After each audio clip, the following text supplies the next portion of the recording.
Hi friends, ఇప్పుడు pyranometer working principle and diffuse radiation measurement గురించి చెప్పుకుందాం. A device which measures the global solar radiation is called pyranometer. Global solar radiation అంటే ఏంటంటే, pyranometer measures both diffuse and direct solar radiation. Pyranometer అనేది ఒక device.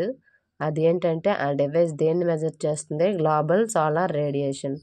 Global solar radiation అంటే both direct solar radiation and diffuse solar radiation, ఈ రెండింటిని measure చేస్తుంది. దీన్నే ఏమంటారంటే పైరోనోమీటర్ అంటారు. Its principle conversion of heat energy into electrical energy using a thermocouple.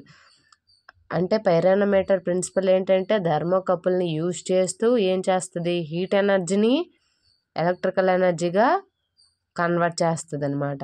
అంటే మార్చుతుంది హీట్ ఎనర్జీని ఎలక్ట్రికల్ ఎనర్జీగా. We know that thermocouple contains 2 junctions. Already చెప్పాను థర్మోకపుల్ అంటే ఏటో, మళ్ళీ చెప్తాను. Thermocouple contains 2 junctions. ఇదొక జంక్షన్, ఇదొక జంక్షన్ అనుకుందాం. దీన్ని ఏమనుకుందాం? Thermocouple. We know that thermocouple contains 2 junctions of different metals joined together. ఇది ఒక మెటల్ అన్నమాట. ఇది ఉంది కదా, ఇది ఒక మెటల్, ఇది ఒక మెటల్. దీన్ని ఐరన్ అనుకుందాం, అంటే Fe. ఏంటి? ఐరన్ మెటల్ అనుకుందాం. దీన్ని ఏమనుకుందాం? కాపర్ మెటల్ అనుకుందాం, అంటే Cu. ఇదొక జంక్షన్, ఇదొక జంక్షన్.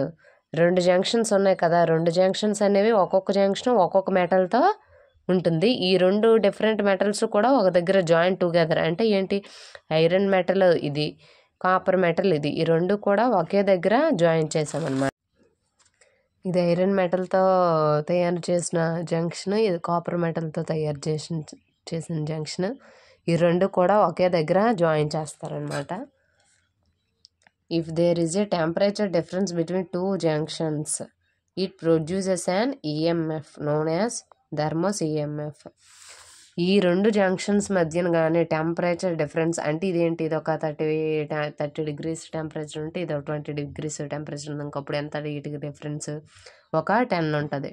10 degrees డిఫరెన్స్ అనేది ఉంటుంది కదా. ఒకవేళ ఈ 2 జంక్షన్స్ మధ్యన టెంపరేచర్ డిఫరెన్స్ ఉన్నట్టుగా అయితే ఇట్ ప్రొడ్యూసెస్, ఏం ప్రొడ్యూస్ చేస్తుంది? ఈఎంఎఫ్ని ప్రొడ్యూస్ చేస్తుంది. ఈఎంఎఫ్ అంటే ఏంటి? Electromotive force. It produces and electromotive force. దీన్నే ఏమంటారు? Thermos EMF. థర్మోస్ ఈఎంఎఫ్ అంటే ఏంటమ్మా?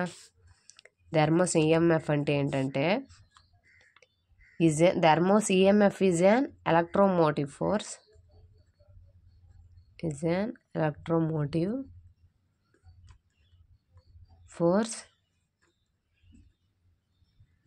Which is generated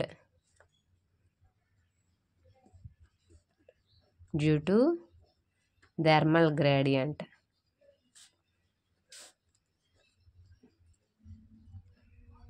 అంటే ఏంటి? థర్మోస్ ఈఎఫ్ఎం అనేది ఏంటి? Is an electromotive force. Thermo EMF అనేది electromotive force which is generated.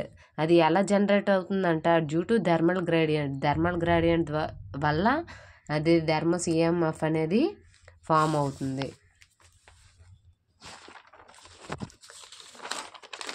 Which produces current in the circuit.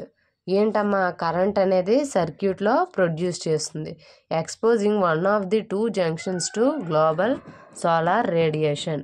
అంటే ఏంటి? మనకు 2 జంక్షన్స్ ఉన్నాయని చెప్పుకున్నామా?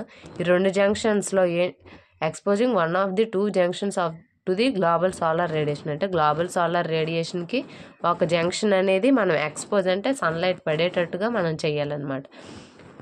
Creates a temperature difference which produces an electric current. ఏంటి? ఇలాగ మనం 1 of the junction అంటే రెండు జంక్షన్స్లో ఏదైనా ఒక జంక్షన్ మనం ఏంటి గ్లోబల్ సోలార్ రేడియేషన్కి ఎక్స్పోజ్ చేసినట్టుగా అయితే అదేంటి మనకు క్రియేట్ చేస్తుంది, టెంపరేచర్ డిఫరెన్స్ని క్రియేట్ చేస్తుంది. Which produces and electric current. ఇలా టెంపరేచర్ డిఫరెన్స్ని క్రియేట్ చేయడం ద్వారా మనకేంటి ఎలక్ట్రిక్ కరెంట్ అంటే మనం ఇప్పుడు ఉపయోగిస్తున్నాం కదా కరెంటు, విద్యుత్తుది, దాన్ని మనకి ఏంటి ప్రొడ్యూస్ చేస్తుంది. Basing on which the intensity of global solar radiation can be measured.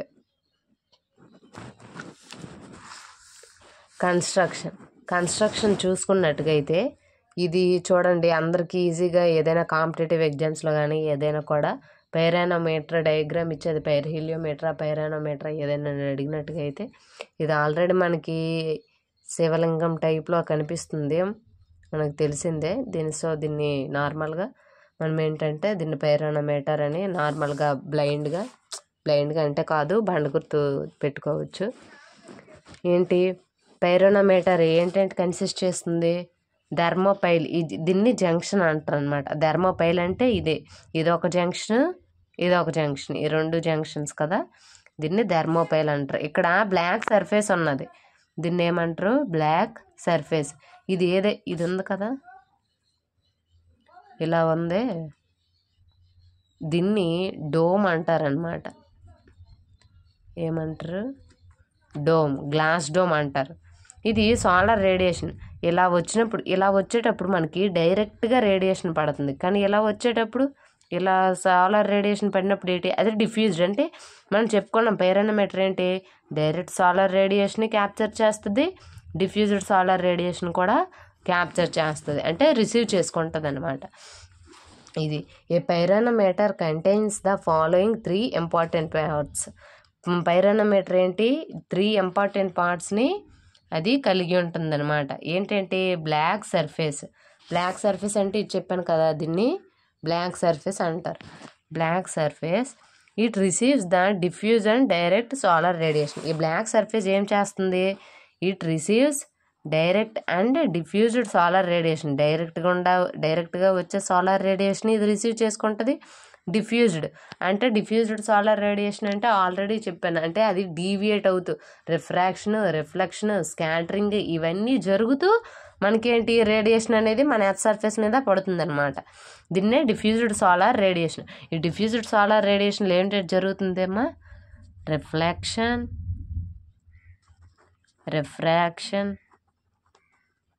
And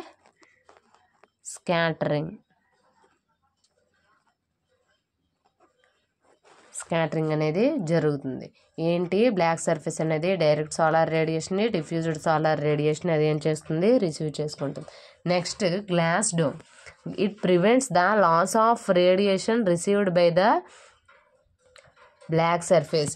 ఏదైతే బ్లాక్ సర్ఫేస్ మనకి రేడియేషన్ అంటే రిసీవ్ చేసుకుంటుందో అంటే ఈ రేడియేషన్ అనేది లాస్ అంటే ఏంటి దాన్ని కోల్పోకుండా, అది లాస్ అంటే ఏంటి పోగొట్టుకుంటా, అంటే ఇక్కడ పోగొట్టుకోవడం అంటే ఆ రేడియేషన్ వేస్ట్ పోకుండా ఏంటి మనకి కాపాడుతుందంటే ఈ గ్లాస్ డోమ్ అనేది మనకి ప్రివెంట్ చేస్తుంది అనమాట. ప్రివెంట్స్ అది మనల్ని అంటే ఇక్కడ సోలార్ రేడియేషన్ని అది రక్షిస్తుంది. Next thermopile. It consist of a series of thermocouples to convert heat energy into electrical energy. Thermopile అంటే ఏంటంటే it consist of series of thermocouples అంటే ఏంటి ఎక్కువ సిరీస్ అంటే large number of series of థర్మోకపుల్స్ని, ఇది థర్మోకపుల్ అంటే ఇది కదా, ఇలాంటి థర్మోకపుల్స్ని ఎన్నో అది సిరీస్లో ఒక సిరీస్లో అది కన్సిస్ట్ చేస్తూ అది ఏం చేస్తుందంట హీట్ ఎనర్జీ నుంచి ఎలక్ట్రికల్ ఎనర్జీగా మారేటట్టు మనకు చేస్తుంది. Next when the pyranometer is exposed to the sun, the black surface absorbs direct and diffuse radiation. when ఈ పైరానోమీటర్ ఎప్పుడైతే ఇది సన్ అనుకుందా,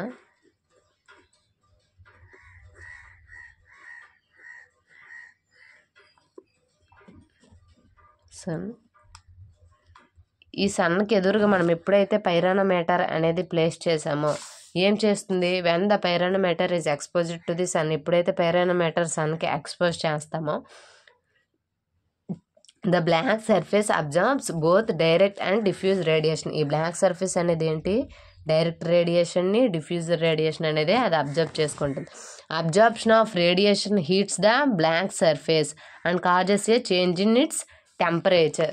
ఇక్కడ ఏంటి అంటే సోలార్ రేడియేషన్ అనేది ఇక్కడ ఏంటి బ్లాక్ సర్ఫేస్ మీద పడుతుంది. డైరెక్ట్ సోలార్ రేడియేషన్ పడుతుంది, డిఫ్యూజ్డ్ సోలార్ రేడియేషన్ పడుతుంది. సో ఇక్కడ ఎప్పుడైతే రేడియేషన్ పడుతుందో ఆల్రెడీ సన్ నుంచి మనకి ఏంటి హీట్ ఎనర్జీ వస్తుంది, లైట్ ఎనర్జీ వస్తుంది. అందులోనూ మనకు అందరికీ కామన్గా తెలిసిన పాయింట్ బ్లాక్ బాడీస్ అనేవి ఏంటి తొందరగా చాలా ఫాస్ట్గా ఎక్కువ హీట్ని అది అబ్జర్వ్ చేసుకుంటుంది అనమాట. ఎప్పుడైతే బ్లాక్ సర్ఫేస్ అనేది సోలార్ రేడియేషన్ అది అబ్జర్వ్ చేసుకుంటుంది, ఆ బ్లాక్ సర్ఫేస్ అనేది ఏమవుతుంది హీట్స్ అంటే వేడెక్కుతుంది అనమాట. వేడెక్కి ఏం చేస్తుంది, causes a change in temperature. ఏంటి టెంపరేచర్లో మార్పు కనిపిస్తుంది. ఇప్పుడు ఇది ఒక 15 degrees టెంపరేచర్ దగ్గర ఉందనుకో, ఒక 16, 17 లేదంటే 20 అక్కడ మనకి పడే ఎండ బట్టి ఉంటుంది అనమాట. ఎక్కువ ఎండ పడినట్టుగైతే దాని టెంపరేచర్ ఇంక్రీజ్ అవుతుంది. The change in temperature of the black surface is detected by the thermopile which produces a thermo EMF. ఇలా టెంపరేచర్లో చేంజ్ రావడం వల్ల మనకి ఈఎంఎఫ్ అనేది క్రియేట్ అయ్యి చెప్పాం కదా, ఎప్పుడైతే ఆ 2 జంక్షన్ల మీద టెంపరేచర్ డిఫరెన్స్ ఉంటుందో అప్పుడు ఏంటి ఈఎంఎఫ్ అనేది వస్తుంది. ఆ ఈఎంఎఫ్ని ఏమంటారు, థర్మస్ ఈఎంఎఫ్ అంటారు.